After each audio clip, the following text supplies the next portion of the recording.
کنویں کے اندر اگر پاک آدمی گر کر کے مر گیا، یا یہ کہ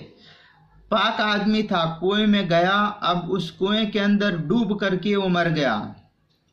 تو اس کنویں کے پانی کا شرعی حکم کیا ہے؟ اگر کوئی آدمی پاک تھا، اب کنویں کے اندر کسی وجہ سے گیا اور ڈوب کر کے اسی میں مر گیا، وہ اسی کنویں کے اندر مر گیا، تو فقہا کی عبارت کو دیکھنے سے یہ معلوم ہوتا ہے کہ اس کنویں کا جتنا پانی ہے وہ سب کا سب پانی ناپاک ہو گیا، اس پورے پانی کو نکالنا لازم اور ضروری ہے۔ خواہ لاش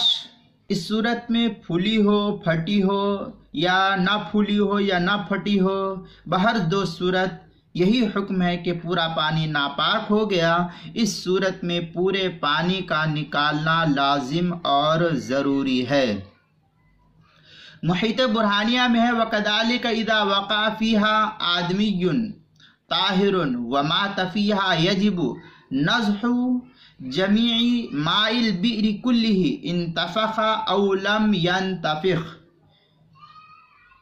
یہ محیط برہانیہ کی پہلی جلد صفحہ 256 کی عبارت ہے۔ در مختار کی پہلی جلد جو زکریا بک ڈپو دیوبند کا چھپا ہوا نسخہ ہے، اس کی 368 صفحے پر،